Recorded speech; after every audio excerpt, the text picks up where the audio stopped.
Welcome everyone once again to Across the Goal Line, a sports podcast brought to you by diehard fans Corey Maines and Luke Goddessart. Yep, and that's today we bring you the following: the second race of the NASCAR Chase from New Hampshire, as well as the results from WWE Clash of Champions, the first Raw exclusive pay-per-view of the year, as well as our WWE Live Experience from that same day.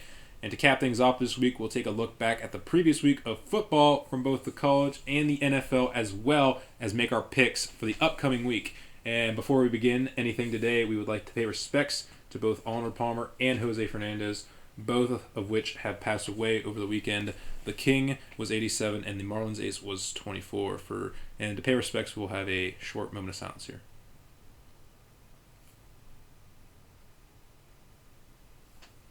All right.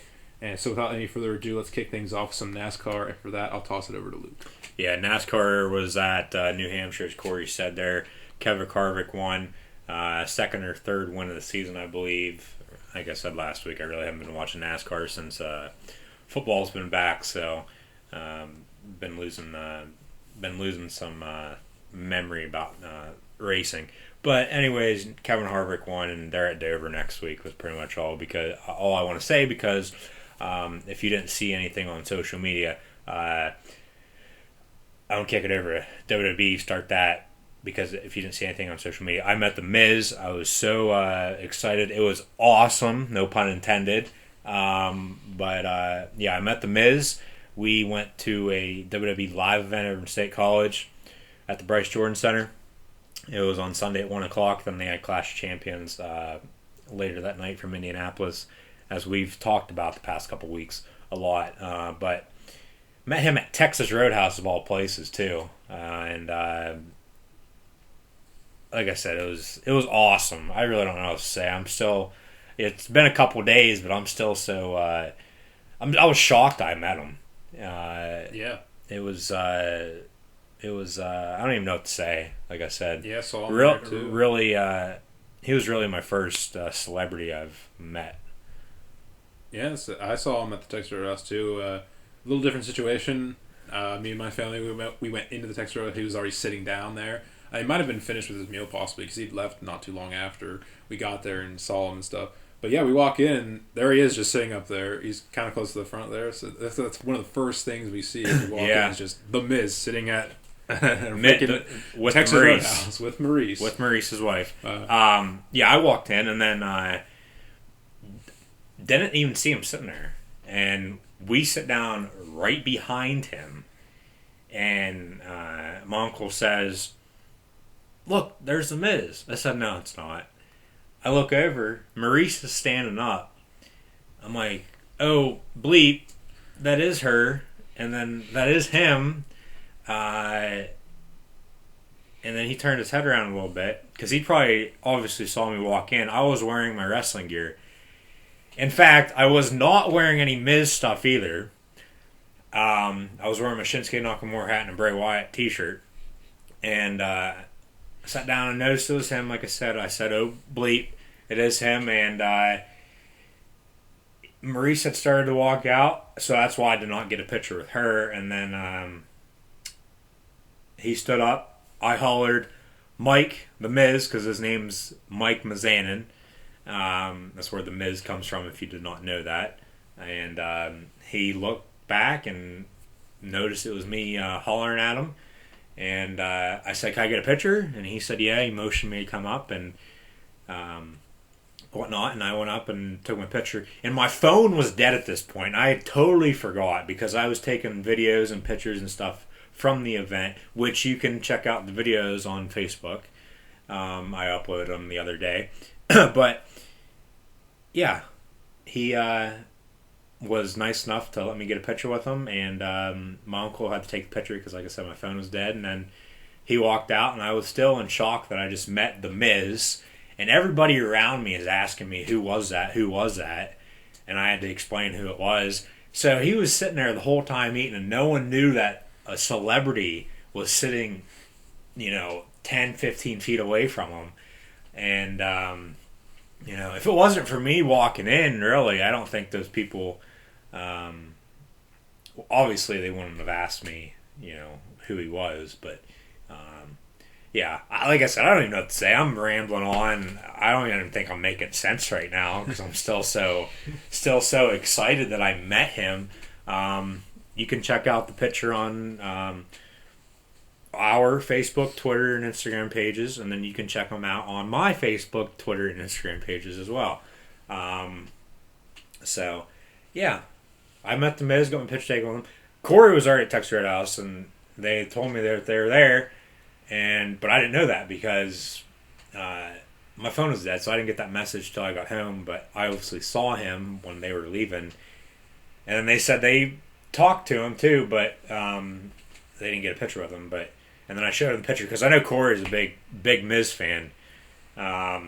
So yeah, like I said, I'm rambling on. I don't even know what to say anymore.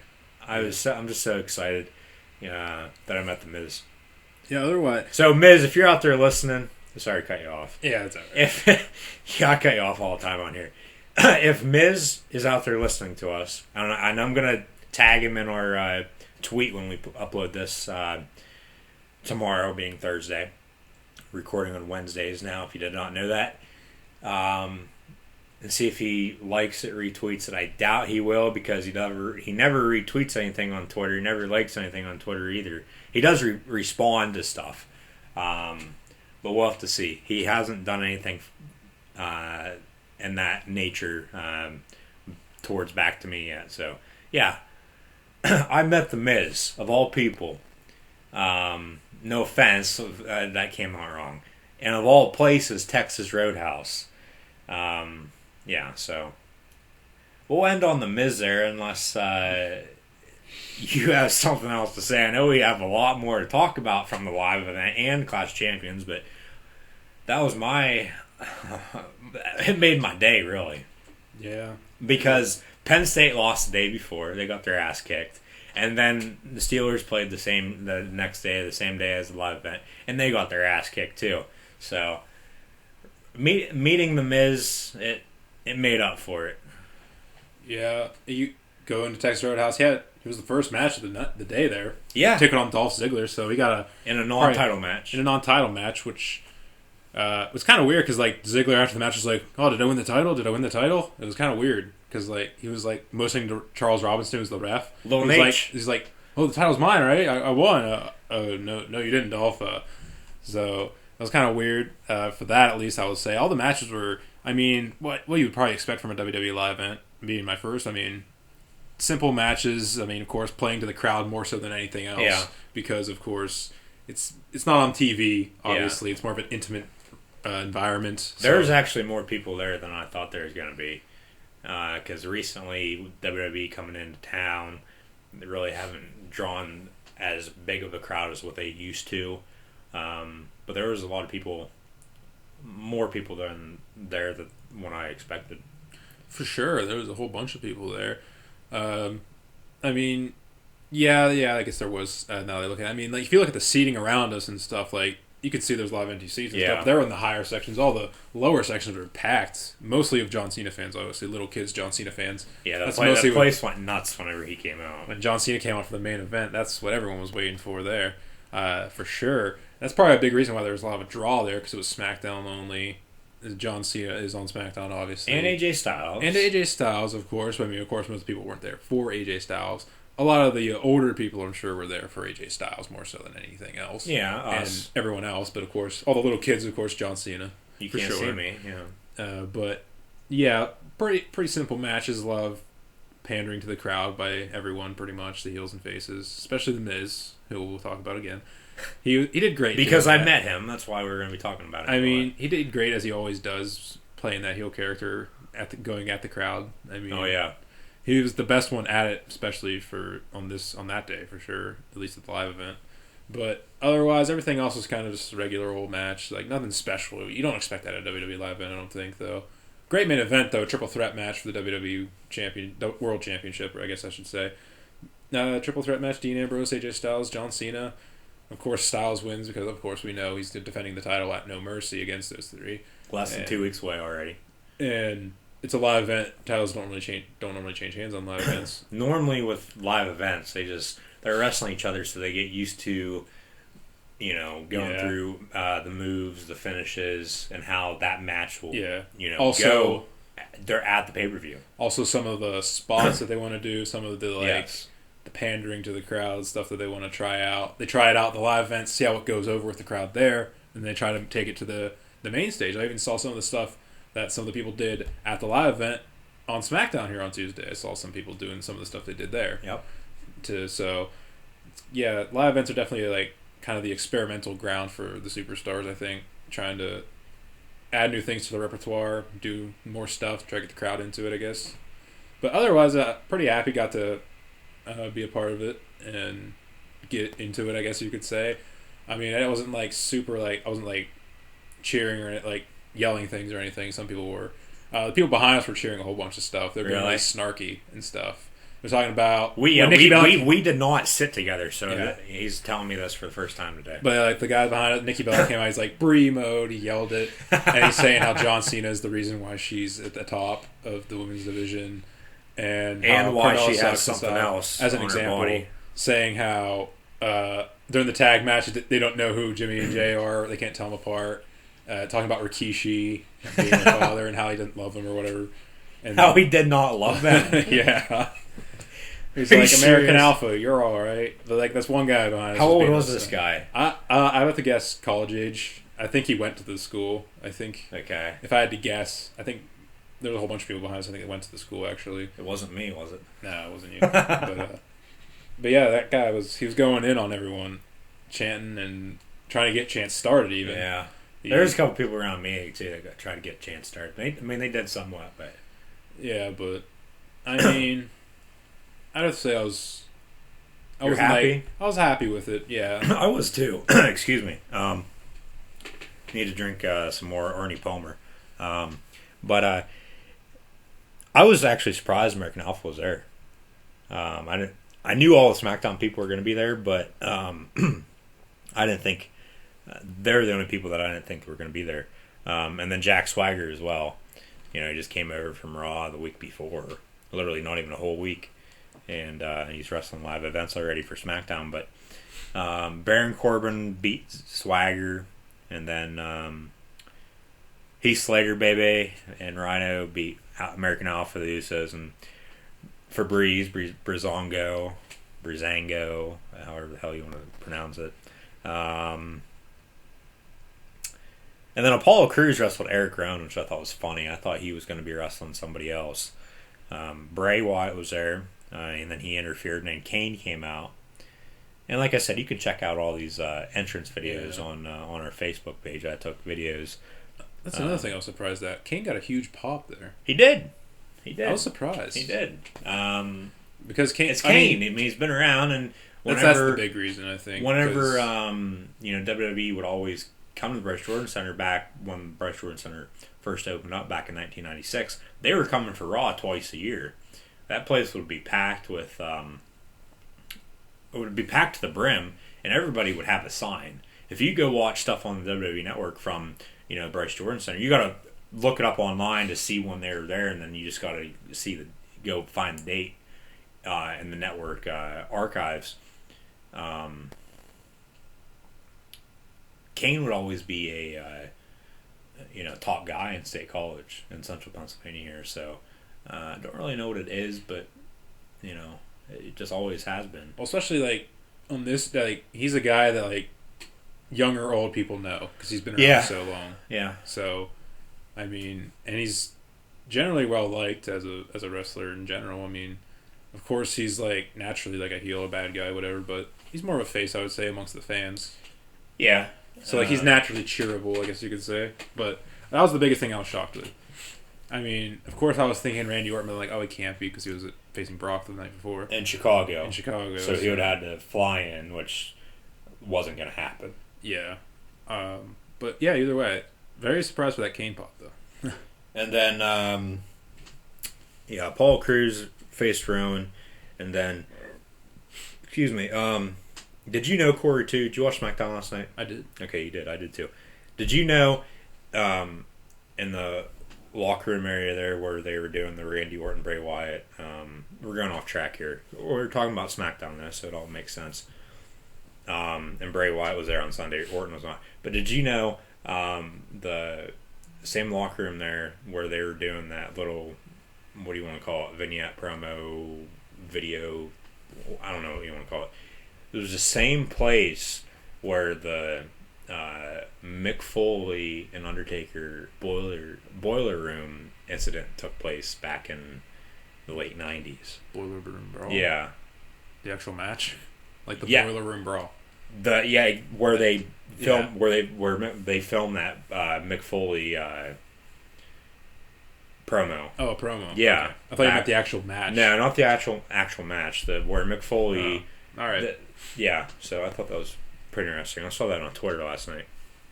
And then you had the 6 women on SmackDown there on Sunday as well. Becky, Nikki, and Naomi beat Natalya, Alexa Bliss, and Carmella. And then you had the triple threat match. And everybody got a big pop there. All 3 of those guys. Styles, Ambrose, and Cena. I was surprised Styles came out first because normally the champion comes out last. Mm-hmm. But they know, Cena's going to get a big pop. Yeah, yeah. Especially for live events, especially in State College, he always gets big pops here. So, and as you said, there's a lot of kids there too. So that's why he came out last. But yeah, go check out the videos on our Facebook page. Be sure to like us on there too. We're up to over 7,000 likes on Facebook already. I want to say thank you to everybody who's liked our page. All right, now we'll actually get into the pay-per-view from that same night, Sunday night. Will we? Was WWE Clash of Champions. Now, the results as I have them are written out how I did predictions, so they're not in any order. But I'm going to try to remember the order. The first match was the tag team title match when New Day took on Gallows and Anderson, and the New Day reigned supreme yet again. Now they're over 400 days as tag champions. And to me, at least for me, Gallows and Anderson are buried for me, honestly. I think they're officially buried. They screwed them. They came out in this match. Now, if Balor wouldn't have got hurt, they might have won it. Yeah, probably. But they came out guns blazing in this match and was dominating them. And then at the very end, New Day came back and won with help from Xavier, which is kind of a weird thing considering like they're the biggest baby faces and they need to cheat to win a match, which is kind of a clash of personality in terms of how they should be acting as a face team. And then they lost the rematch on Monday, so for all intents and purposes, they are out of the tag team hunt. They don't look strong at all, I would say. Because on Raw, and we'll get to the Sheamus Cesaro match. You have that next or not? That was not the next match. Well, let's talk about it now because it all goes together. All right, we'll talk about that. That was actually the third match, I think it was, after the Cruiserweight title match. We'll go back to that. But yeah, Cesaro took on Sheamus in that best of 7 match. No contest, which was a surprising result. It was a really good match, actually. It was. It was a fantastic match. Both had incredible spots during the entire match. It was a no contest because they were both unable to continue, as they said. Yeah. There's a lot of great little things that was in this match that kind of played on things from the other 6 matches. Cesaro's back and whatnot, all the different backbreakers Sheamus was using. Sheamus really impressed me in this match. He did some stuff I've never seen anyone do in wrestling, let alone Sheamus. But especially one spot where he pulls himself from the ropes up to the top rope.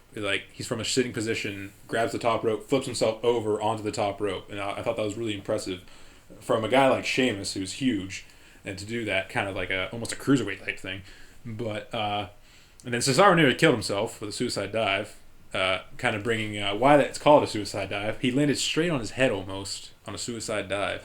He went through and didn't leave his arms out like most guys do. He just had his arms at his side and just kind of dive bombed straight into the ground pretty much.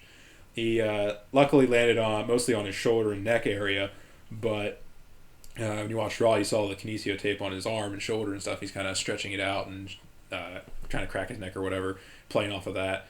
But what ended the match was kind of interesting. It was just a clothesline over the barricade, and that was kind of the ending. Both guys couldn't continue, they said. Cesaro looked visibly pissed that they couldn't keep going. He got back in the ring, was like, come on, let's go, let's keep fighting. And Sheamus was pulled away, and they kind of played on that again on Raw. But as you were alluding to, Mick Foley comes out. Yes. The match, the best of 7, didn't end. There's actually a tie, so we're going to make them a tag team.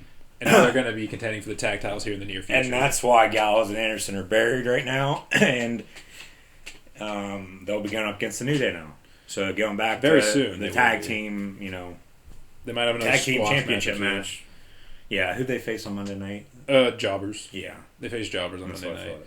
So it might have a squash match against maybe a crap team in the division or just another jobber team, maybe, just to establish himself. But, like, it's going to be interesting to see, like, which one of these guys is probably going to have to turn heel or face to make the team kind of make sense. Because right now it's just, they hate each other. But they're obviously going to mesh together at some point and just be great. They'll probably win the tag titles from the New Day, honestly. But it's just an interesting thing. Those two guys together.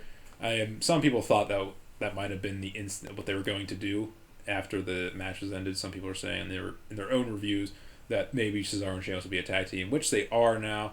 But I like how Mick Foley introduced these, like, I've been a part of tag teams like this. It's kind of playing off of his career himself because, of course, he was with, like, I know for sure The Rock and probably I think Steve Austin as well as a tag team. They were pretty successful. The Rock and Sock connection, going back to The Rock, pretty popular tag team. That's what they're talking about on.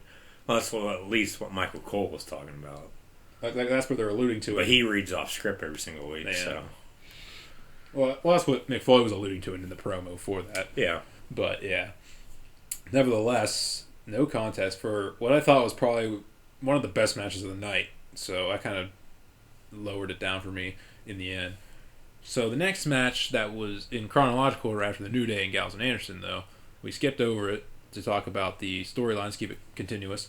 But T.J. Perkins versus Brian Kendrick for the Cruiserweight Championship. And T.J. Perkins came on top when it's predicted, pretty much. And it's the Brian Kendrick. It's not. They call him Brian Kendrick. It's still the Brian Kendrick. I don't care what they say. When it's predicted with Perkins going over, but there's some botches in this match. There were really one of the weaker matches for me on the night, and maybe for many others possibly, especially what you think the Cruiserweight division could be. Definitely very weak in their spots. I'll talk about the botches again. Botched the neck breaker in the corner by Perkins. Kendrick did, and then botched the, I don't know what he calls it, the gut buster with his double knees into the chest, whatever that was. And then a very sloppy looking Hurricane Rana over the top rope by Perkins again. Kind of sloppy at points. Also not a lot of like high flying action that you would expect out of a cruiserweights.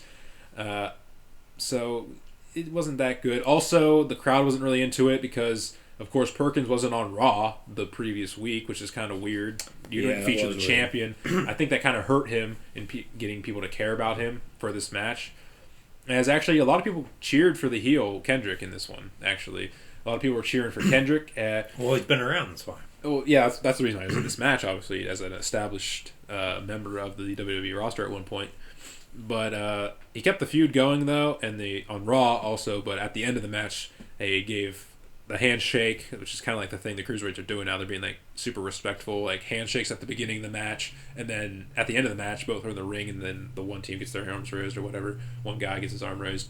But handshake after the match, headbutt from Kendrick kind of keeps the feud going. So that was probably one of the big high spots from that entire match and total situation. Moving on, the next match was Cesaro Sheamus. We already went through that, but then after that was Chris Jericho, Sami Zayn, and in a match that I thought was one of the best of the night for me personally, honestly. But Chris Jericho came out on top, and he went. It was a pretty good match, but they both look good. He wins mostly because of that relationship with Kevin Owens. With him winning, it kind of keeps Kevin Owens looking good as Jericho's being his lackey. If his lackey's doing well, it makes Owens look even better because his lackey's not a complete fool or whatever, a stupid idiot as he would call it, Jericho himself. But either way, Jericho wins this match over Zayn. Zayn is kind of getting reduced to... He's another guy that's kind of getting buried a little bit, I would have to say, personally. He isn't doing really much in WWE at the moment. He had his feud with Kevin Owens, but he won the final match and hasn't done anything since. Owens became the Universal Champion. Zayn hasn't done anything. He's resorted to losing matches on pay-per-views early in the show and stuff, so he needs to get back on track and go after another title or get into a more bigger feud with somebody else, I think.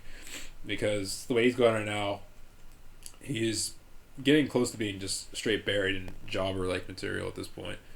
But I'm sure he will come up through the ranks again. He's definitely a guy that you can definitely put as a mega babyface because being an underdog or whatever, he'd be perfect for that kind of role. especially with this losing streak type stuff he's got going on right now. So either way, I thought it was a good match in the end. The match after this was the Triple Threat Women's Championship match. It was Charlotte taking on Sasha Banks and Bayley for her title, which she retained in this match.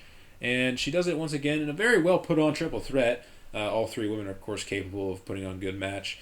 She used that advantage of the no DQ stipulation that triple threat matches have, and she got help from Dana, of course, in some points, and she ended up pinning Bayley, which helps Sasha look strong. But the only thing from this match and moving forward is that I'm getting kind of tired with all just the same women kind of being featured week to week, especially on Raw. For the title, on Raw. Well, I mean, it happens on SmackDown every single week. SmackDown, I mean, of course, Raw has better ability to actually put on different feuds and matches, though. That's the thing. Yeah, but I don't know what you're talking about. Like, it's been the same exact feuds for months now in Sasha, Charlotte, whatever. But it's the same, like, 4 to 5 women each week. It's Sasha, Bayley, Charlotte, and Dana, and then Nia Jackson on occasion.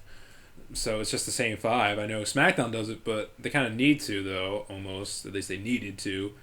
I think they should stop getting away from having all 6 on each week, though, on SmackDown at least. But, I mean, that just goes with, like, there's no depth in the division of just women in general. Like, yeah. You need to have the whole women's division on just on one place to make it actually be able to do that perfectly. But I want to see more people get involved in the women's division on Raw, though. It's just been the same feud for a month or two now, so I'm getting kind of tired of it.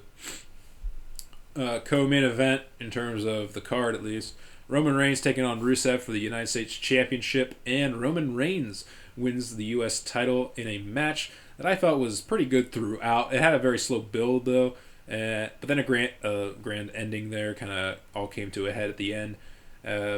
Reigns is having the title, I think, elevates the title slightly because Reigns is, however much we like to not like this, he is a main eventer. He is. We don't really like that, but he is. So for him to hold a mid-card belt kind of helps that division out a little bit, that mid-card, because now you got this main event type guy. It's like when Cena had it. Cena's the man, the face that runs the place. Not anymore, anyway, but that's AJ Styles. But when he had that title, it felt like it meant something, especially with the open challenge each week. You felt like Cena might lose it, but then, of course, he always came out on top in the end, but he always put on good matches. So maybe Roman can do something like that. I doubt he'll do it to the extent Cena did, but I think Reigns holding the title will be good for the U.S. title in general. Now it's time for the main event, and we had Seth Rollins taking on Kevin Owens for that Universal Championship or title. Kevin Owens came out on top and retains thanks to mostly a ref bump, some help from Jericho, and some good timing from Stephanie McMahon with the referee. She brought out that replacement ref just in time for Owens to hit up the hot pop-up. That's a pop-up. That's a tongue twister for me. It is. For me, at least. Pop-up powerbomb to win. Then she planted the seeds of her being in cahoots with Triple H afterward on a WWE exclusive, where she went back, Tom Phillips trying to interview her. She's like, oh, we had a good show, and then Triple H picks her up in a limousine and kind of planting the seeds for that. But this match and all the other stuff that happened is just leading and helping constitute Rollins as the top babyface in the company. He's definitely looking at like it right now. He's definitely going to be in the near future. He's hurt. He's medically unclear to compete on Raw, but tries to come out anyway during the highlight reel in the main event. So doing all these big spots just on the week before, jumping off the top of the cage and stuff, being a babyface basically, doing more babyface type stuff, as well as I think it was another WWE.com exclusive, if not the network exclusive, him leaving the ring after the match, getting what they called a standing ovation. I'm not 100% sure if that was true or not, but getting cheered pretty loudly after the match when he was left alone in the ring. So he's definitely going towards that, and it's working for me. Seth Rollins as babyface will be pretty good. The only thing about the match that leaves a sour taste in some people's mouth, no Triple H coming out during the match, just being Jericho coming out. Yeah. Some people were saying, and I guess I see where they're coming from. It felt like almost like a Raw main event type thing. Like, yeah, I agree with you. And in the pay-per-view in general, it felt like a pretty, like, really, really good Raw, I guess you could say. Mm-hmm. Like, a really large Raw, like a Raw for WrestleMania type Raw or something like that. A lot of big stuff happens. But not to that extent. Raw after WrestleMania is a different thing where debuts and new people show up and stuff. So especially after this past year's WrestleMania with all the NXT talent coming up. And in the future now, too. So yes. Those will be something to watch. But Clash of Champions, it was an alright pay-per-view. Nothing too special. I mean, I'm certain all of these brand-exclusive pay-per-views aren't going to be, like, the best things in the world, I'm sure. Like, for month to month, I guess I should say. But we'll have to stick with it. It's in its infancy, the brand split is. So, of course... For the second time. Yeah, for the second time. So, early in the brand split, you have to take the time to establish new talent as, not new talent, you have to establish, like, older talent as being capable and being actually worth cheering or booing for or whatever. So they have to get through that. After they get over that hump, I think things will kind of go up on the upside a little bit.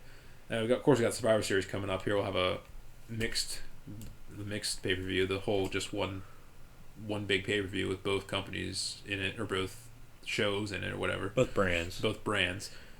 Yeah, so we'll still got No Mercy and Hell in a Cell before that, though. Yeah, we still have that. And then, of course, we'll have all that. Yeah, coverage. So either way, and that's where I'll leave it off for that. And when we come back, we're going to get into football for week 5 in college. Also looking back at week 4, and week 4 of the NFL, looking back at week 3 as well. Do you like hunting, fishing, or talking about the outdoors? If so, you need to check out Downriver Outdoors, an outdoors channel on YouTube that brings you some of the best footage of hunting and fishing from the backwoods of Central PA. They also tell some great outdoors stories. Be sure to subscribe to Downriver Outdoors on YouTube.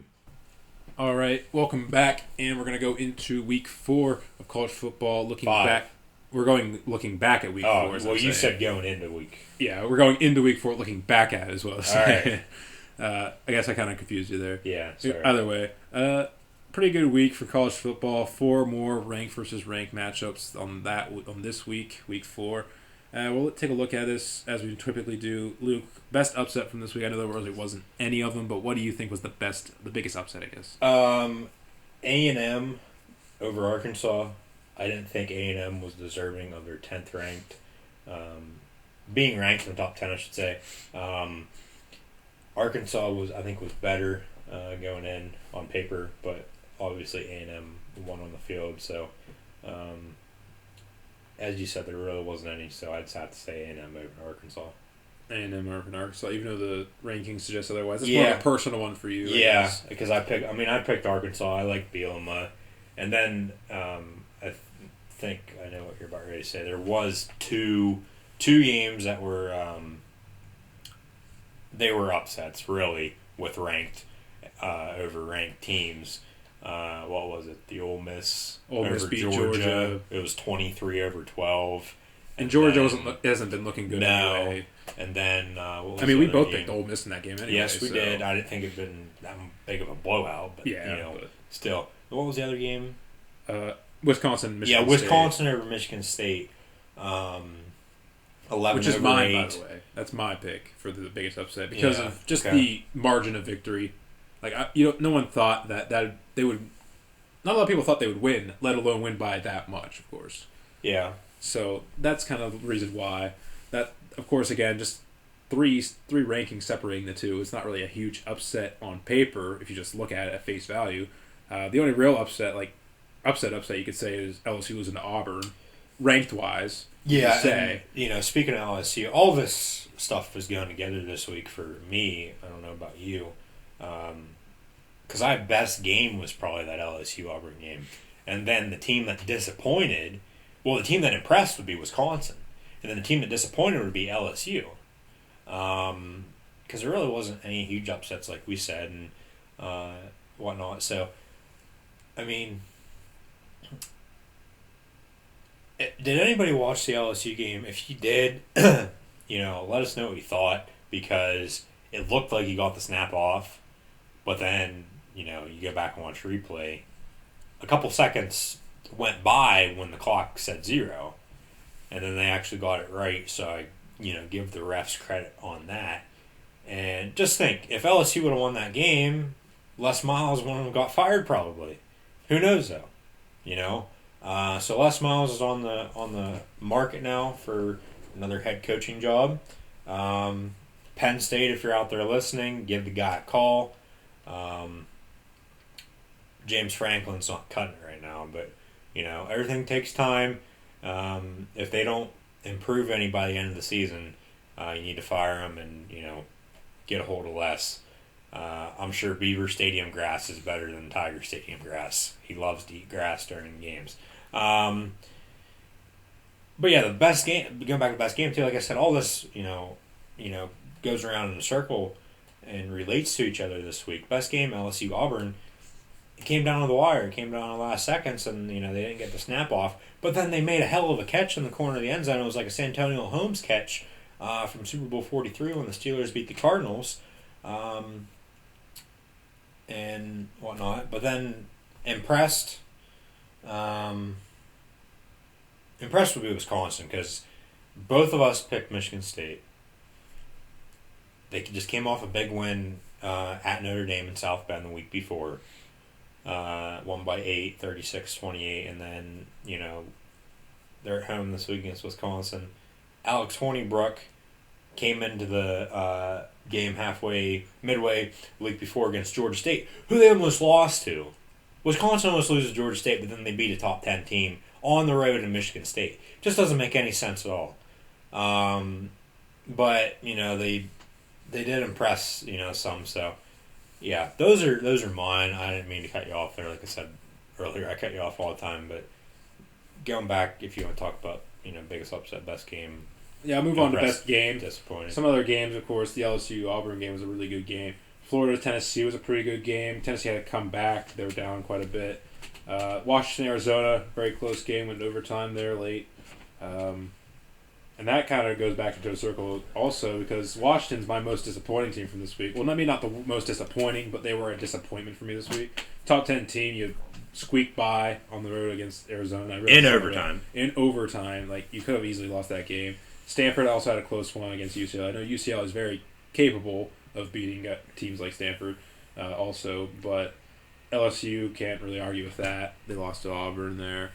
And like I said last week, too, whoever lost that game, the coach is probably going to be on the hot seat. I mean, even though the team that won, the coach would probably still be on the hot seat, And then LSU fired Les Miles. I didn't think they'd, get rid of him this early, but, they did. And then, I mean, you can add Georgia in disappointments because they got crushed. I mean, they haven't looked good anyway. They've been on my disappointment list for like the last couple weeks or so now. 3-4 weeks. They have not been looking that 3 good. weeks, yeah. So they almost lost they beat Carolina week 1. They almost lost to Nicholls State at home, and then won by just a point over Missouri on the last minute touchdown. Yes, and then they get crushed by Ole Miss here. Exactly. I mean, Ole Miss is really good. Their 23 ranking doesn't really reflect that. Of course, they dropped down a little bit because they lost to Alabama the week prior, of course, the number 1 team in the country. So, Ole Miss is a pretty good team, obviously, but Georgia has not looked good, and they get crushed on the road at Ole Miss, and that's pretty disappointing. Impressive, of course, Wisconsin, you have to say it. They were my biggest upset.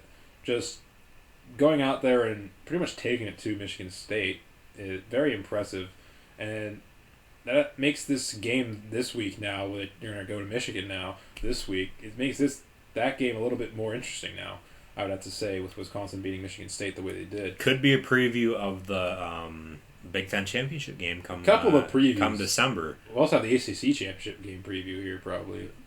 Could. As Clemson takes on Louisville, we'll get more into those when we actually make our picks, which I guess we're going to get into now. I guess we went through everything pretty much. Yeah, we went through the biggest upset, best game, team that impressed, disappointed. We try to do, that every single week now. Like try to do that. Also try to cover as many games as we can. Try not to pick the same thing. Yeah. Because it would be boring if we just said, oh yeah, Wisconsin, both of us, yeah. Yeah. Well, I mean, last week was a little different because Louisville was like, they crushed Florida State 63-20. Yeah. Yeah, moving on to this week now, and everybody should know by now, we're 5 weeks into the season now, we pick FCS games, football championship series is what the FCS stands for, before we pick the FBS games, the big-time Division I college football. So first game this week for FCS. It's on Friday night. You don't really see an FCS game on a Friday night. I thought that was interesting. Maybe I'm wrong. Maybe it happens all the time. Georgetown at Harvard. Georgetown's more of a basketball school. Harvard, all the smart kids go there. Ivy League. Ryan Fitzpatrick, he played football there, so probably one of the best Harvard alums to ever play in the NFL.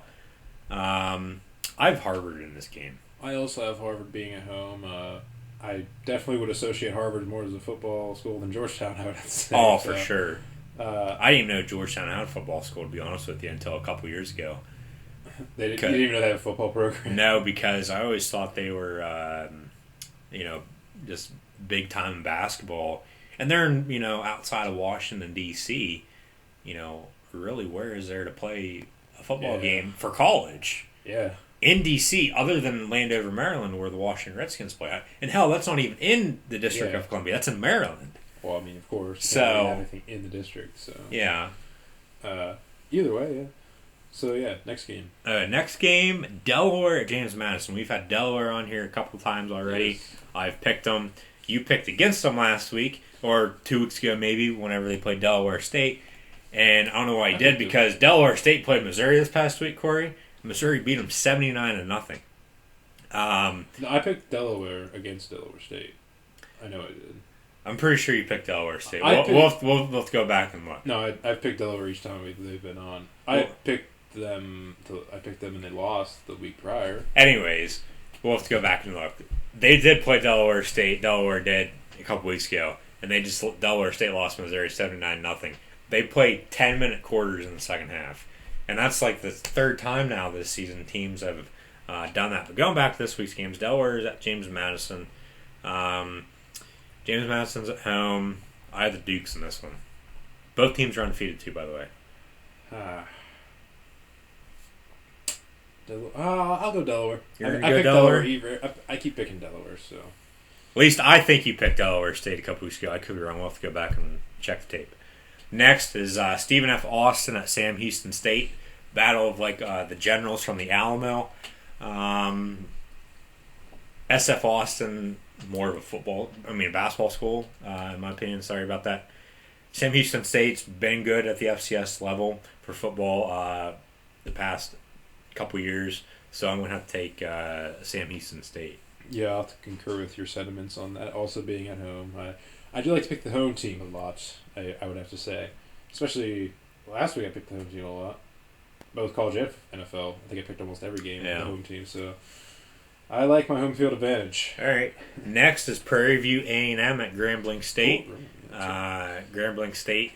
Eddie Robinson was their head coach for a number of years. They're playing at home again, so I'm taking all the home teams this week, I think, as what you said too. So Grambling State over Prairie View A&M.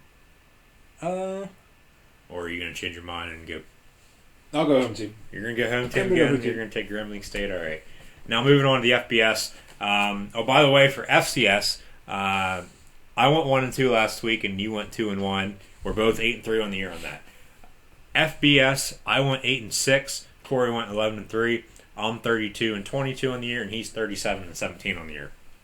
First game, and by the way, there's 4 ranked first ranked games. Again, this week, I think that's 3 or 4 weeks in a row.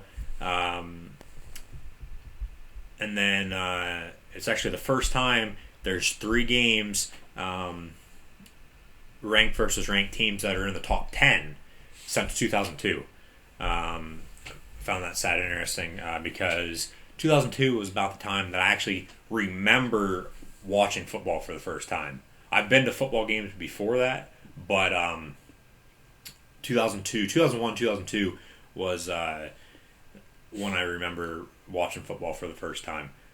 So the first game of those 3 games that are ranked versus ranked teams that are in the top 10 is Friday night up in Seattle. Stanford goes to Washington. Stanford had a close one last week against UCLA at home. On the road in the Rose Bowl. I said Christian McCaffrey would run all over the Bruin defense in the Rose Bowl like he did the Hawkeye defense back at the Rose Bowl at the beginning of the year. For the Rose Bowl game, that did not happen, but I still like Stanford over Washington. I do as well. A lot of it has to do with how Washington performed last week against Arizona. They didn't look that great.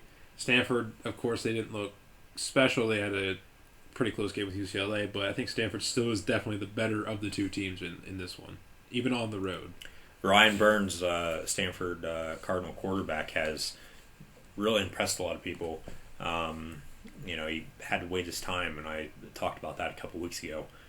Go back and listen to probably episode 22, 21 or 22. Now, Saturday, we have the other 9 games, or 8 games, excuse me. Or no, 9 games. I counted wrong. 1, 2, 3, 4, 5, 6, 7, 8. Yeah, 9. We got 2 late games. We'll get to those here in a second. Late games, when I say late games, it's on after 10 o'clock out west.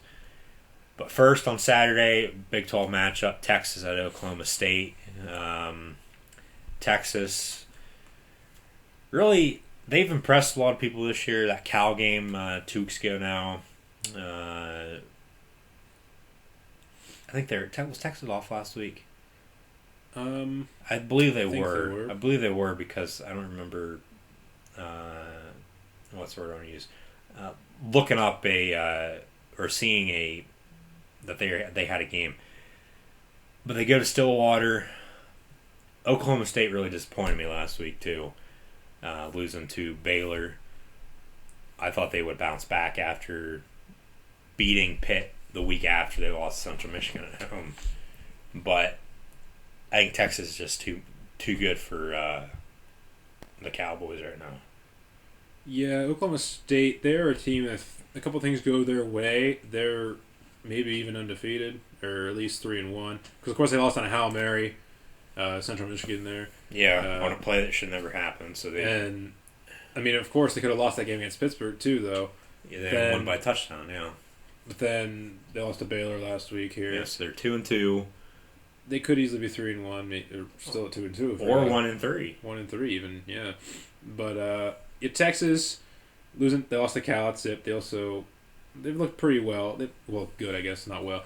I'll go Texas though. Yeah, just a little edge over Oklahoma State. All right, I think. Maybe Mike Gundy goes to LSU, Oklahoma State head coach. Les Miles, was the head coach at Oklahoma State before he went to LSU as well. So, maybe there's still a connection there between LSU and Oklahoma State. ACC matchup next.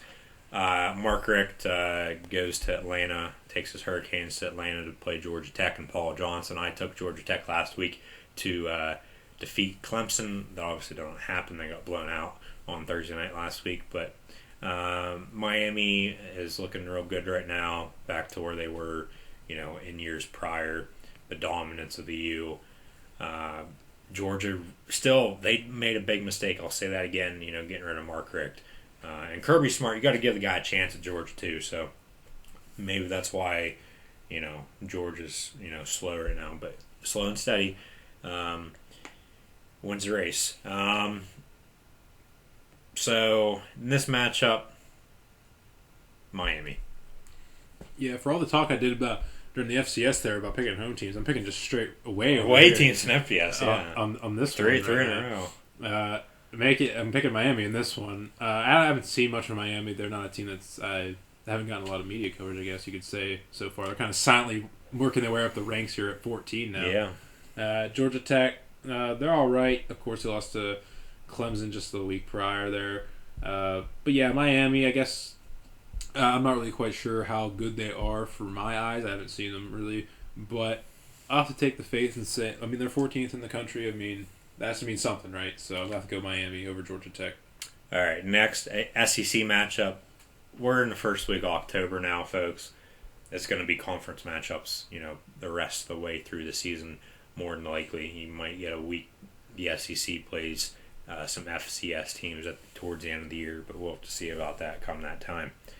Tennessee, big win over Florida. It was 11 straight years that they did not beat Florida. I had said either 5 or 8 years last week. I was wrong about that, but Georgia's not looking good right now. But Kirby Smart, you got to give the guy some credit. He's taken over a team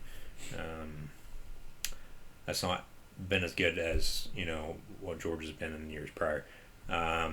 Tennessee's coming off that big win though against Florida. I have Tennessee written down to win the game, but really thinking Georgia can turn it around and maybe contend in the SEC East with Tennessee and Florida. So I'm going to take Georgia. I'm going to change my pick. I'm going to take Georgia. You're going to take Georgia. I'm going to stick with Tennessee on the road here against Georgia. Georgia has not looked very good lately. I'm positive. I think I saw Nick Chubb not going to be playing in this game. They're running back for Georgia. He might be questionable, maybe not even playing at all. But I don't think that really matters in my pick anyway. I think Tennessee, big win last week. They got some momentum from that, I think. I think they'll keep going here. I know I had them as pretty disappointing early on in the season when they barely squeaked by Auburn in the first game of the season, but they've turned it around since. They have. Winning a couple of big games. So I'm going to stick with Tennessee in this one over Georgia, a slumping Georgia, I would have to say. I mean, like I said, Tennessee had that big win. Michigan State had that big win against Notre Dame, though, too. And then they, didn't show up to play this past week. So it may be a case with Tennessee this week, too. Who knows? ACC again, North Carolina at Florida State. Who do you have, Corey? I'm going to go Florida State big over North Carolina. Big? I don't think it's going to be big. I think be much closer. Florida State had a good game last week against South Florida, who's in Tampa, so they didn't really have to travel that far.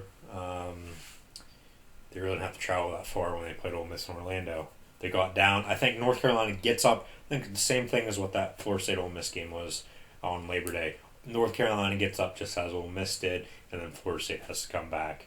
Might go overtime, but I'm still going to go Florida State, just not as big as what you think. Next, Big Ten. Wisconsin's coming in ranked 8th in the country. Michigan just blew out Penn State last week, 49-10. They're still ranked number 4 in the country. Like I said in weeks prior, we've picked Michigan every single week, I believe. I think if I'm not mistaken, and like I said, I really like what Jim Harbaugh is doing. I just couldn't pick them last week because they were playing Penn State, and I have them winning the national championship, so I can't pick against them. Wisconsin, as I said, they impressed me last week, but you're going in the big house. They're not really that they don't really win when they go to the big house, so they rarely win. Now, when they play Michigan and Camp Randall, that's a different story. Camp Randall, pretty much every place in the Big Ten is a tough place to play. You got Penn State, you got Ohio State, you got Michigan, you got Michigan State, you got Wisconsin, Iowa, Nebraska, and then the other 7 teams have smaller stadiums. So about half the Big Ten, tough place to play. But like I said, I picked Michigan to win the national championship. I picked them every week except last week because I couldn't pick against Penn State. So I'm going back to my roots and my heart, my gut feeling, and picking Michigan to beat the Badgers. I will also take Michigan in this one at home. Similarly, why you said it's at the big house, they're going to have a definite advantage just for it being at home alone. They are probably better than Wisconsin as it is. Wisconsin, of course, big win last week. It gives them some momentum moving into this week. But I don't think they got what it takes to take down Michigan. I know Michigan started off a little slow against Colorado a couple weeks ago, but they turned it around and ended up dominating in that game. They looked impressive pretty much all season. I'm going to have to take Michigan in this one. All right. Big 12 now. Another Big 12 matchup. There's a couple Big 12 and ACC games this week. Oklahoma, they're sitting at 1-3 right now. Or 1-2. Lost to Houston and Ohio State. They go to TCU this week. TCU lost to Arkansas in overtime. Game they probably should have won. I mean, I picked Arkansas, so I was happy. But Bob Stoops, he might be on the hot seat here coming up if he can't get his team turned around. Maybe he's the candidate for the LSU job. No one's really talking about that yet because both him and Kirk Ferentz are the longest reigning college football coaches right now. Both been coaching since the end of the 1999 season, and one was hired the day before the other. But so Bob Stoops might be on the hot seat, but we'll see. I think it's going to be real hot after this game because I'm taking TCU. You're going to take TCU? Yeah. As much as I didn't want to, I wanted to pick Oklahoma, but I've watched both Oklahoma games that they've lost, and they just haven't impressed me at all this season. Yeah, they haven't looked after they had a great season last season, but that was last season. This season, so yeah, I hear what you're saying.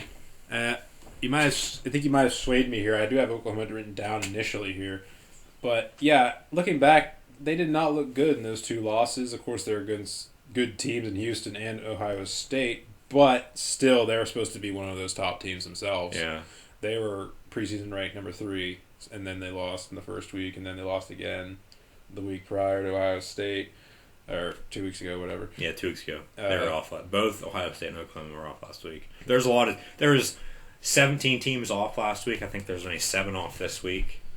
But you kind of swayed me on this one. TCU at home, you know how much I like home. Yeah. The home field advantage, at least when picking games, I should say.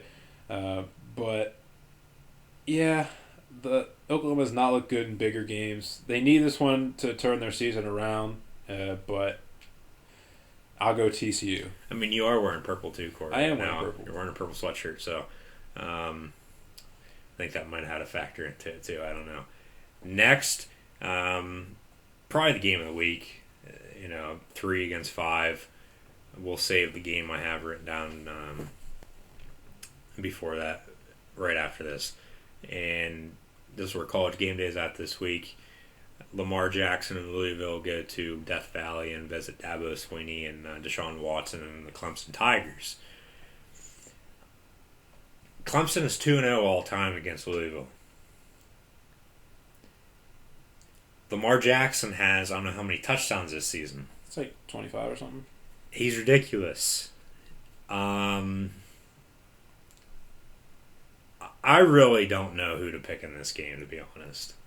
If this right now, this is probably going to be one of the toughest games to pick all season. It was the toughest for me this week.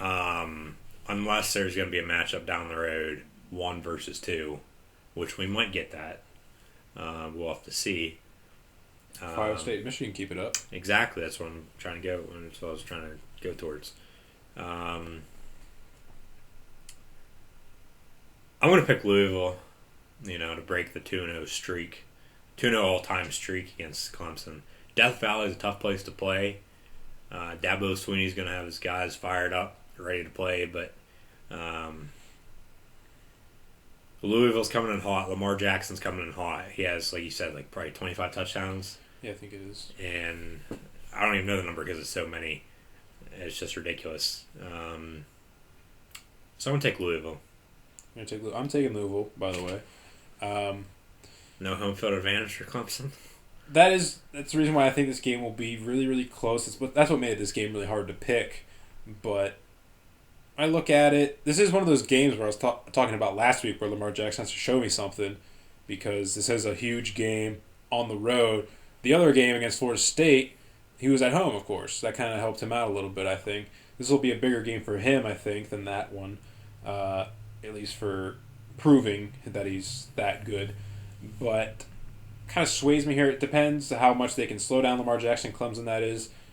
But Clemson, they haven't looked that great to me, honestly, this entire season. They had a close call against Troy, obviously. Yes. They've only had one really dominant victory, and that was that one where they had to shorten the other half because against they were killing South Carolina State, I believe it was. South Carolina State it was, yes. And then last week, Georgia Tech, they didn't exactly blow them. I think it was only 28-7 or something like that. It was 26-3 or 26-3, 26. 26-7. It was 26-7 is what it was. It wasn't like a huge blowout. Louisville, they keep going. Lamar Jackson's been great. I think they have the slightest of edges. I'm thinking this is a 3-point, maybe even less margin of victory for Louisville in this one. All right. Last year, College game day was at Clemson when they played Notre Dame the first weekend in October. It's also the first weekend in October for this matchup. So Clemson won last year. We're both picking Louisville, though, so we'll have to see. The game that I have written down before this game was Utah at Cal. I didn't pick Cal a couple weeks ago when they played Texas. They won because the guy fumbled at the one and they didn't review it, and they still counted the touchdown. Utah had a good win against USC last Friday night at home. Actually came back down against the Trojans. But Cal's playing at home, home field advantage. I have to agree with you with home field advantage on this one. Cal over Utah. Yeah, Utah having to come back last week at home. That's kind of a weak little thing there. Also, Cal being at home, they are a tough team. They've had some pretty good games here already this season.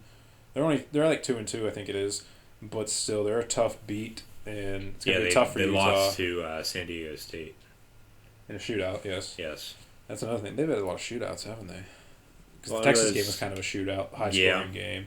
The San Diego State, yeah. Seems like. And then the Hawaii game, the first game. Yeah, the Arizona State and Hawaii game, yeah. Oh, though their game against Hawaii, the first game of the season, Australia was kind of a high-scoring game themselves. But yeah, I'll give Cal the advantage here in this one. Utah having to come back. Also, the home field advantage kind of tips it over the edge there for me. Yeah, it seems like all the Big 12 and the Pac-12 schools are playing in shootout games this year. I think this one will be low scoring though. I think Cal will be close. It'll be close. Be low scoring. I don't think. I don't know what the over under is on this, but I think the max points in this game will be a total of 60. All right. I think it'd be like 30-27 or 30-24 or something like that. Last but not least, we got another late game out west. Pac-12 matchup, Arizona UCLA. UCLA, both these teams, are coming off losses, close ones. Arizona lost to Washington in overtime, and then UCLA lost to Stanford really on the last play of the game because Josh Rosen could have threw that Hail Mary, and who knows if he would have caught it, yet he fumbled, and then Stanford returned it for a touchdown. So I did have UCLA in my Final Four for the playoff. They are 2-2. They could still make it. They got to win out and win the Pac-12, and then they got to have something else happen, obviously. So that might not be looking good for me right now. I know I picked against them last week because Stanford was a better team, though. So, but this week, I think UCLA finally gets it done. They had a tough one. They had a close, tough one against A&M week 1, and then, last week they did beat BYU, but UCLA over Arizona. Rich Rod, he'll probably be done in Tucson this year after the season. And UCLA is at home? Yes, it's Arizona at UCLA. UCLA then. UCLA, all right. You're going all home field. Seems like it. You picked all home field for the FCS, and then you picked... No, I picked Delaware in FCS. Well, okay, 3 of the 4 you picked in FCS, and then you picked... It's probably about half for FBS. About. But now we'll do some NFL. We'll recap Week 4 and then preview some Week 5 games.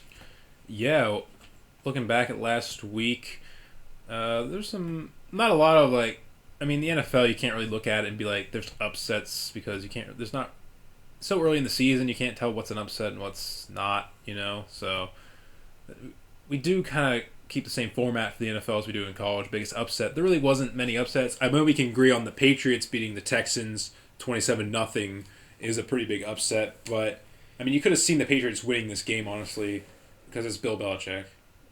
He always gets it done in the end. He always has those guys ready to go, no matter who's the quarterback, no matter what. If they have a crappy wide-out core or what, it doesn't matter.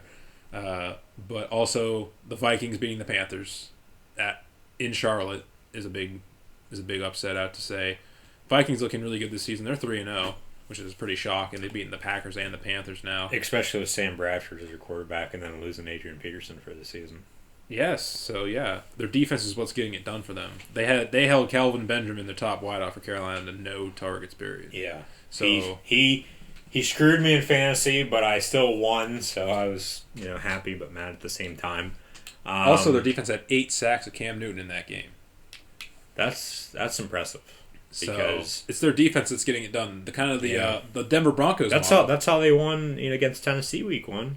Yes. Speaking of Minnesota, they had that fumble return for a touchdown, and then it's the Denver Broncos model right now. It is. You got a quarterback that can get it done, and the defense helps you win. Mike Zimmer, their head coach, was the defense coordinator in Cincinnati for a time too. So, defense does win a championship. So, it's certainly helping the Vikings win games at this moment. Hey, win's a win. I don't know if you have any other upsets you want to talk about. Yeah, biggest upset for me, the Giants were 2-0 after they beat the Cowboys, and then the Saints, your Saints, which we'll get into here in a second. The Redskins beat the Giants. So, after they had lost to the Steelers and then the Cowboys. So they did have a team that they both played already in common. But everybody was excited about that Josh Norman-Odell Beckham Jr. matchup. And nothing really happened. It wasn't as bad as what it was last season when Carolina came to East Rutherford. But now we get to see these guys play against each other twice a year. Biggest upset just because the Giants were 2-0 and the Redskins were 0-2. And it was a close one. It was 29-27. They won on a game-winning field goal with some time left. All right. Well, what about the best game for you? I think I know where you're going with this. You kind of alluded to it. Yeah, speaking of your Saints, there really wasn't any good games other than your best game that you're going to say here in a second because we already talked about this. Yeah. Which they showed after the Steeler game on Sunday. So I have to go to the Monday night game, the Falcons Saints. It was high scoring. I won in fantasy football because of Drew Brees and Mark Ingram, so thank you. So yeah, best game that because there really wasn't any good games on Sunday. Yeah, it was a down week for both college and the NFL. Yeah, I thought. For me, definitely exciting wise. Colts Chargers came down to the wire. Yep. Andrew Luck game-winning 63-yard pass to T.Y. Hilton to beat the Chargers there to get their first win of the season. The Colts, that is. A really good game. I know I didn't exactly watch it. Of course, it wasn't on TV until the very end. I didn't even see that because I was busy doing something else. Can't remember what. Well, we had the WWE Live event. Yeah, and then we had to come back. Yeah, but that game wasn't over before then, and the only part you could see was the end. I think I was getting ready for Clash of Champions at that point. Okay. Because it was probably around 7:30ish. Yeah. So close to Clash of Champions starting. So yeah, that's what I was doing instead of that. But still, a great game otherwise. Most impressive team from this past week for me. I mean, you gotta look at it. The Patriots obviously is definitely a very impressive. Yeah, third string quarterback in Jacoby Brissett, rookie at NC State. That one play they ran with him. What do you want to call it? It was a quarterback. Wasn't a draw. He faked the handoff and just ran. It was a wheel route, is what it was. Yeah, I guess you could say. It basically was like the option. And wide open, Yeah. He had green grass in front of him the whole way down the end zone. And then they ran it, later in the game when they got the ball back. I mean, they did win 27-0, but that's why it's one of my. That's why they're impressive. Belichick is just genius right now. If you can beat a good team in Houston with your third string quarterback, hell, he needs to maybe go out and sign, somebody like Uncle Rico from Napoleon Dynamite or maybe Air Bud. But, the dog, the Air Bud movies, if you haven't watched them, they're good movies back in the day. But they only need, one more week and they have Tom Brady back. So, yeah. They'll be fine. No one thought they would be probably 3-4-0.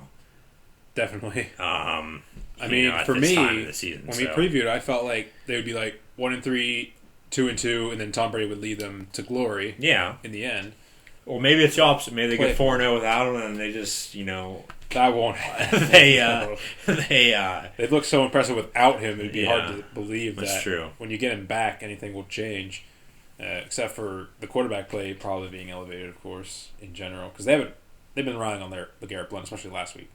Garoppolo looked good against the Dolphins the week prior, where he got hurt. Obviously, and Houston too. J.J. Watt really didn't do anything. Well, of course, he's injured now, and his back was bothering him. And now he's injured. You just want to get into the question of the week now, so we don't have to say it later. Oh, sure. So yeah, what it will be, because it's not really going to make any sense after we get done talking about. Yeah. So how much does not having J.J. Watt hurt the Texans now? That's the question of the week this week. That is our question of the week. Yes. So how much does it hurt the Texans? Not really a whole lot, I don't think. I think they'll be fine on defense. Their offense is stout as it is. The Patriots defense, was a notch better than what they were last week. So I don't think it's going to really hurt. Indy has looked impressive so far in the South. Jacksonville, they're 0-3, but it's still early. Hopefully they do make the playoffs. They got a lot of talent on both sides of the ball. And then Tennessee, they're about average. They're still Tennessee hasn't been the same since Steve McNair and Eddie George were there, and Jeff Fisher was the head coach. Those days need to come back for the Tennessee Titans, and that's when I'll actually like them over Houston and Indy and Jacksonville. But I'd have to say, as I said, it's not going to hurt a lot. So I think Houston's going to be fine. Yeah, they'll probably be still fine for this season here. Probably win the AFC South still. I mean, the Colts are the only team that's really contending for that right now anyway. And the Colts aren't particularly that great anyway this season. I mean, you said they've looked all right. They haven't looked great, I would have to say, quite yet. They're always playing in close games, it seems like, because their defense is terrible for the most part. The secondary especially. Plus they have all the injuries and stuff. I think I mentioned that last week because we talked about the Broncos versus the Colts last week. I talked about how their secondary wasn't that good. But, yeah, either way, it probably won't hurt them. It will hurt them, especially on their pass rush for sure, because he is such a dominant player, 3-time Defensive Player of the Year. So, and been voted best player in football. He could still come back, though. Yes, he put him on short-term IR, so he's only out a minimum of 8 weeks, so he could come back week 11. Yeah. And still, play. So we'll see. Yeah. It won't hurt him that much, honestly. I still think they'll win the division. Yeah. So going back to that leaves us. We were talking about impressed, disappointed. Oh yes, we're on to that. Yes. So disappointed. Well, impressed too would be the Eagles. Yeah, the Eagles. I didn't think they would blow out the Steelers that bad, and then disappointed would be my Pittsburgh Steelers. Yeah, that game goes both ways for you. Yeah. There. The Eagles did look pretty good. I mean, Carson Wentz went out there with a 300-yard passing game, a couple of touchdowns. Looked pretty good there against the Steelers, who, I mean, they do have a kind of a weaker secondary, of course. You're able to exploit it somewhat. But still, the Steelers putting up just 3 points against the Eagles is very shocking, considering that the Steelers are definitely considered one of the best offenses in the league. Mostly because of Antonio Brown. And you only put up 3 points. They'll turn it around this week, probably, because, of course, Le'Veon Bell's coming back. And then they, play on Sunday night, and they know they're playing in front of the whole country. At home, in front of the whole country, getting your star running back. Playing Kansas City, who might have Jamal Charles, they might not. Yeah, that's going to be definitely a good game. Definitely worthy of prime time, I would say. Yes, and the interesting thing about this matchup is Andy Reid, head coach for Kansas City Chiefs, he was head coach for the Eagles. Doug Peterson was an assistant when he was in Philly under Reid, and they both go to Kansas City together. And then Peterson's now the coach of the Eagles. They just beat the Steelers. Chiefs play the Steelers now this week. So Andy Reid's going to be talking to Doug Peterson. What did you do to beat them? He's going to be asking him all those type of questions, and they're going to do the same thing as what the Eagles did. So yeah, we'll have to see how that game pans out. I think we're on. I was supposed to do my disappointing team this week. We went over this earlier, and I forget who I said I thought was disappointing, but I think it might have been I think it was the Panthers. I don't know. I honestly forget what team I picked as this earlier on, But You didn't write down? might have been the Texans, might have been... Maybe it was the Jets because they go 8 turnovers against the Chiefs. 8 turnovers, 2 of them for scores. I mean, ridiculous. Ryan Fitzpatrick 6 picks. Peyton Manning did throw 6 picks in a game too, though. So, I mean, Ryan Fitzpatrick is not Peyton Manning, but still, obviously. But either way, I think we'll move on to the picks for this week. Week 4. we talked too much about the upsets and best games We got- and stuff like that. We got 2 teams on bye this week: the Eagles and the Packers. The Yep. Eagles will survive this week as an undefeated team, as they're 3-0. They will remain undefeated now. They don't have to worry about it for one more week. At least. So week 4. Last week I went 5-3 in picks. Luke went 3-5. Yep. You're at 500, 13-13. 13-13 on the And year. I'm at... What the hell am I at? I What forget. the hell are you at? I'm gonna look because I have it written down here. I'm like 11 and something or something. Hold 15 Hold on. and 15 and 7, 15 and 8. I'll figure it out. You are 15-11 on the year. 15 and 11. You went 5-3 last week, so you're Yes. 15-11. I went 3-5 last week. I'm 13-13 on the year, right at 500, as you said. Yeah, 5-3 last week. Good Yeah. week for me there.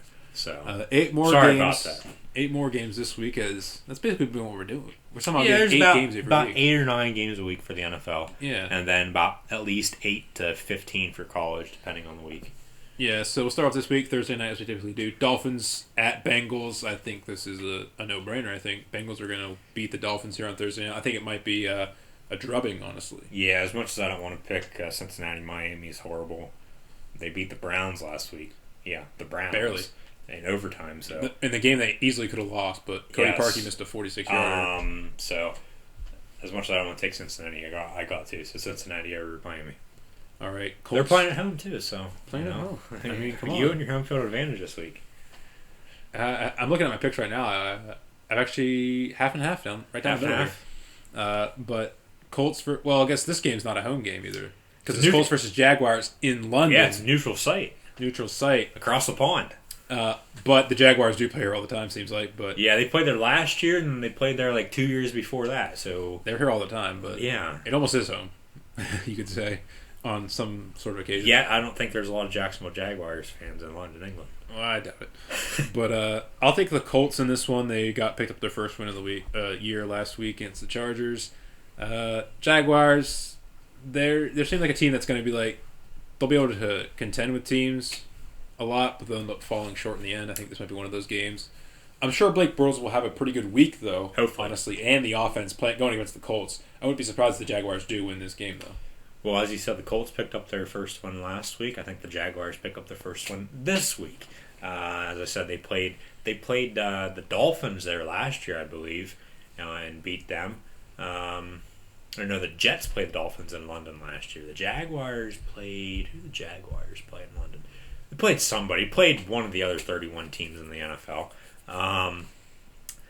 But I think Jacksonville picks up their first one of the season this week against Indy in London. As I said earlier, they're stout on both sides of the ball. Their offense is better than their defense, but and that's probably why they're 0-3. But because their defense is giving up more points than they're putting up on offense. So, but I think Jacksonville, it's a divisional matchup too. So I think Jacksonville wins. All right. Seahawks taking on the Jets in New York, or New Jersey, technically. East Rutherford, yeah. Yes. But everyone knows that. If you don't, this is a game where I'm not quite sure to pick. Both teams have been kind of disappointing. Jets last week looked really, really, really bad. They did. Seahawks looked better last week, but they were playing the 49ers, so that's not really that much. Then Russell Wilson got hurt, of course, in that game. Hurt his knee, which is kind of interesting. They were led by the run game. MCL. They lost Thomas Rawls, but Christine Michael looked good last week. Really good, actually, over 100 yards. I'm going to take the Jets at home. Seahawks having to come all the way across country, play a 1 o'clock game on the East Coast. That always seems to kind of be a downfall for most teams coming from the West. Now, the last time the Seahawks played in East Rutherford, it was for Super Bowl 48. They won it. They beat the Denver Broncos. And probably Peyton Manning's worst game of his career. Maybe other than that 6-interception game. Everyone thinks I like the New York Jets because of Christian Hackenberg. That is true, but the Jets have so many weapons on offense, and their defense is phenomenal. You know, I think that time difference is going to be a factor. Bruce Arians said last week, the coach of the Cardinals, they played in Buffalo. Someone asked him if the time difference, and the game was at 1 o'clock, so it was 10 o'clock Pacific time. Someone asked him if the time had a factor, and he said, no, that's bullshit. But sometimes it does play a factor, sometimes it doesn't. But the Jets are just better on offense, especially with Russell Wilson hurt. You know, they're going to have Trevon Boykin play if he doesn't play. So, Jets big over the Seahawks. All right. You got the Bills going into Foxborough to take on the Patriots in their last game before Brady returns. I'm going to go the home team here, Patriots. I mean, how can I go against the Patriots after what they've done so far without Tom Brady? Beating the Cardinals, which, I mean, the Cardinals are 1-2 right now. They haven't looked that great, honestly. They had one good game against the Buccaneers, but lost to the Patriots in week 1, and then last week to the Bills, who the Patriots are playing this week. It was because of their long snapper, who they finally cut, because they missed the field goal at the end of the game against New England week 1 because the snap was bad, and then they gave up a huge touchdown on special teams to the Bills last week because of their long snapper, because he snapped it too far overhead over the holder's head. So they finally cut the long snapper. So if anybody's out there looking for a long snapping job in the NFL, go to Arizona. You might get a job. I like Rex Ryan over Bill Belichick, though, this week. I think he'll finally outcoach him. He's outcoached him before when he's been in New York with the Jets. I believe he did one time. No, they lost both times last year when he was in Buffalo, so in his first season. So I think he finally gets the job done with the Bills and beats the Patriots and takes his name off that hot seat for maybe a couple more weeks. All right. Got the Raiders going to Baltimore to take on the 3-0 Ravens, leaders of the AFC North right now. This game, I'm going to take the upstart Raiders. I don't know how I feel about the Ravens. I know I said early in the season, or the preview at least, I thought the Ravens would be pretty good this year. I didn't know they'd be doing this, undefeated so far, but they haven't really played anyone, I don't think, too big, I don't think. They played... I know they beat the Browns barely in a game, yes, by like 5. Last week, they beat whoever it was, Tennessee or something, I think it was. I don't know, but their offense isn't looking that great. Know. Justin Tucker's doing most of the work. He has 7 field goals last. Kick 80-yard field goals. He has 7 field goals in the last 2 weeks now. So they've just been getting him in range, and then they've been holding off teams basically. So they haven't looked that good. The Raiders, of course, we've talked about the Raiders a lot of times here. How we think they're going to be good this year and years to come. Now, Derek Carr and Mark Cooper and such, they look good pretty much all season. They have a couple of lost to the Falcons there, and then last week to the Who did the Raiders play last week? The Raiders played... Well, they lost... They beat the Saints, who lost to the Falcons, and then they... let's look this up so we know. I'll be back momentarily with who both the Ravens and the Raiders have played so far this season. But yeah, either way, as Luke does that, I'll keep going on about why I think the Raiders are going to win. Yes, thank you. The Raiders still have looked pretty good all season, I would have to say. But home field advantage, I'm not going to go with this time. Ravens had looked all right. I'm going to go Raiders in slightly an upset. The Ravens beat the Bills week 1, 13-7. The Ravens beat the Browns 25-20 week 2. And then the Ravens beat the Jaguars this past week 3, 19-17. A bunch of close games against close games. At least 2 of those teams are not exactly great teams. So Ravens kind of not like a 3-0 dominant team. So the Raiders beat the Saints week 1. Lost to the Falcons. 35-34. They lost to the Falcons 35-28. And then they beat the Titans. They beat the Titans. That's 17-10. That's where I got the Titans at. Bunch of close games. Again, this will be a good game, honestly. Be a good game. Should be another close, low-scoring game, I'd say. Might be high-scoring, though, because both teams have a lot of weapons outside for both good quarterbacks in Derek Carr and Joe Flacco. I picked the Raiders to win the West, so I'm gonna have to pick the Oakland Raiders to beat the Baltimore Ravens. I can't pick the Ravens. They're a rival with the Pittsburgh Steelers. Yeah. You got the Cowboys taking on the Niners in Santa Clara, I guess. Yeah, Santa Clara. It's so weird. Levi Stadium. It's so weird whenever the stadium's not in the city that the team's named after. Yeah, there's that. There's that team, the Giants and the Jets. Buffalo plays in Orchard Park. Who else is there? Let's just go through all the teams. Miami plays in Miami. Jacksonville plays in Jacksonville. Tampa plays in Tampa. Atlanta plays in Atlanta.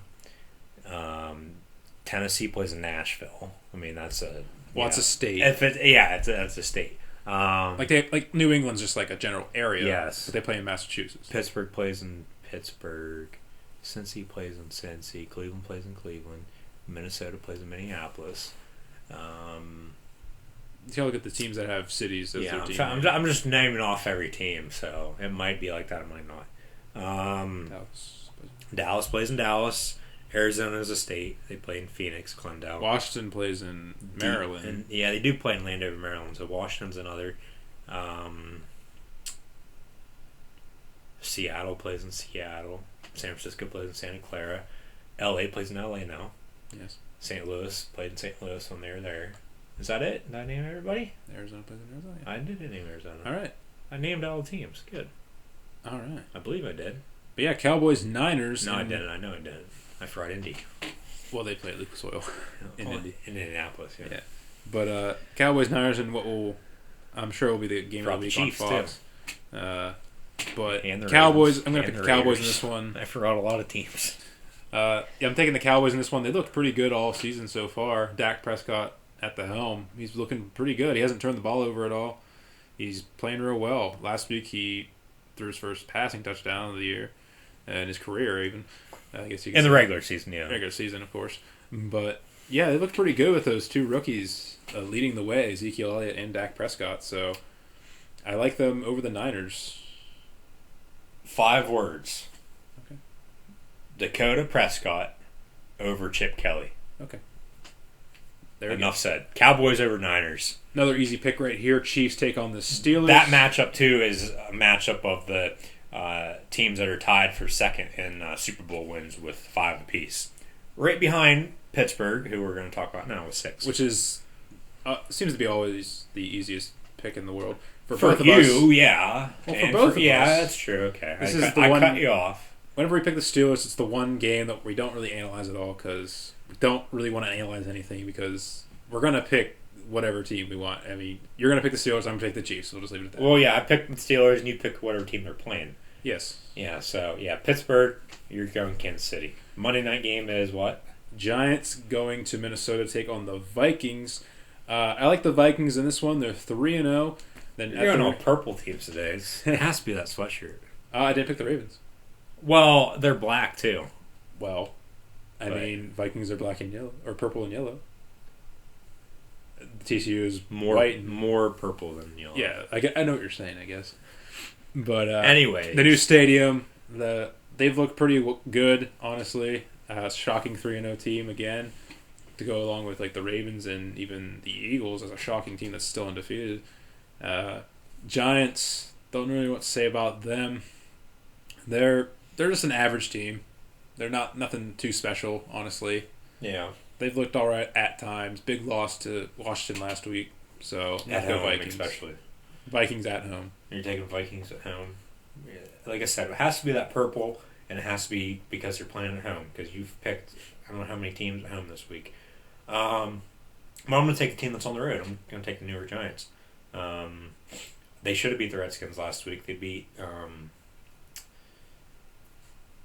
the Cowboys and the Saints before that, and I think they're better than the Vikings right now. Minnesota's really surprising a lot of people, though, just because after losing Teddy Bridgewater, then they bring in Sam Bradford, and then they lose Adrian Peterson for the rest of the year. So I'm going to take Giants, though. Sterling Shepard hopefully has another big game.